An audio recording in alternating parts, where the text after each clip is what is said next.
नमस्कार मित्रों, त्र्यंबकेश्वर से आचार्य श्री अशोक गुरु जी।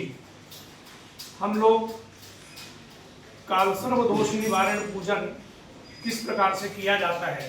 भक्तों के मन में प्रश्न होता है, पंडित जी क्या वस्तु हमें लेकर आना है, क्या वस्तु लेकर हमें आना होगा, क्या सामग्री लगेगी और कौन से मुहूर्त में पूजन किया जाता है और किस प्रकार का ये पूजन किया जाता है।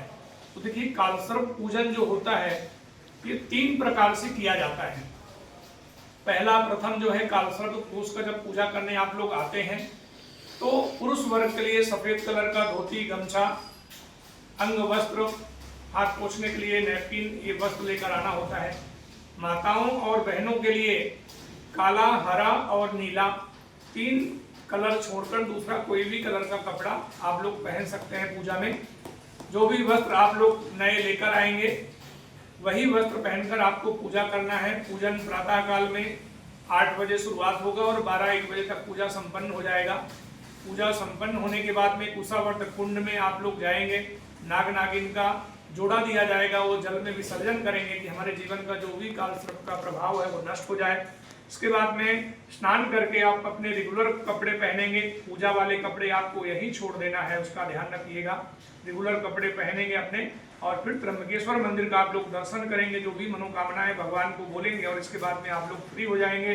सिर्फ एक चीज का ध्यान रखिएगा, ये पूजन त्र्यंबकेश्वर मंदिर के अंतर्गत किसी को भी अलाउड नहीं है। जितना भी पूजन होता है आसपास जो भी मठ मंदिर आश्रम बने हैं या पंडित जी के घर है, कार्यालय है, वहां पे ही पूजन का विधान पंडित जी लोग करवाते हैं। हम लोगों का यहाँ पे कल्याण भवन करके मठ है, नीचे कल्याणेश्वर महादेव शिव जी का मंदिर है, वहां पे ही बैठ के हम लोग पूजा विधि करवाते हैं। हमारा जो प्रश्न था, कालसर्प जो पूजन होता है ये 3 प्रकार में किया जाता है। पहला पूजन जो होता है गुरु पूजा कहते हैं, जिसमें 25-30 लोग इकट्ठा बैठकर पूजा करते हैं, जिसे हम गुरु पूजा कहते हैं। दूसरा पूजन होता है कालसर्प की ग्रह शांति युक्त महापूजा होती है, जिसमें ग्रह शांति युक्त महापूजन किया जाता है। और तीसरा एक प्रकार है जिसमें हम कालसर्प का महापूजन और राहु और केतु का जप करके और हवन पूजन करते हैं। ऐसे 3 प्रकार में कालसर्प का पूजन किया जाता है। हमने आज कालसर्प का पूजन यहाँ पे संपन्न किया है, तो आप लोगों को यहाँ पे हम दर्शन करवा रहे हैं। सबसे प्रथम आप लोग आते हैं तो यहाँ पे पूजन का संकल्प किया जाएगा। संकल्प करने के पश्चात यहाँ पे आप देखेंगे तो भगवान गणेश जी का यहाँ पे मंडल बना हुआ है, जिसे हम स्वस्ति पुण्यावाचन कहते हैं। सबसे प्रथम यहाँ पे गणेश जी का अभिषेक पूजन हम लोग यहाँ पे अथर्व शीर्ष के द्वारा यहाँ पे करते हैं। और गणेश जी का अभिषेक पूजन करने के पश्चात यहाँ पे वरुण देवता विराजमान है, वरुण देवता का यहाँ पे पूजन किया जाता है। और वरुण देवता के पूजा करने के पश्चात 2 तरह के जल निकाले जाते हैं, शुभ और अशुभ। अशुभ जल बाहर फेंक दिया जाता है, शुभ जल से आपके ऊपर अभिषेक किया जाएगा। इसके पश्चात यहाँ पे कुल देवियों का मंडल है, जिसे हम षोडश मातृका कहते हैं। कुल देवियों का आपके यहाँ पे पूजन किया जाएगा। कुल देवी के पूजन के पश्चात यहाँ पे नांदी श्राद्ध होगा, पितरों का पूजन होगा और इसके पश्चात ब्राह्मणों का पूजन किया जाएगा। फिर इसके पश्चात यहाँ पे देखेंगे तो सर्वतोभद्र मंडल बना हुआ है, कालसर्प के प्रधान मंडल है। यहाँ पे देखिए कलर में सभी देवताओं की स्थापना की गई है। और यहाँ पे भद्र मंडल का पूजन करने के पश्चात हम लोग आगे वहाँ पे नवग्रह मंडल देवताओं का पूजन करेंगे।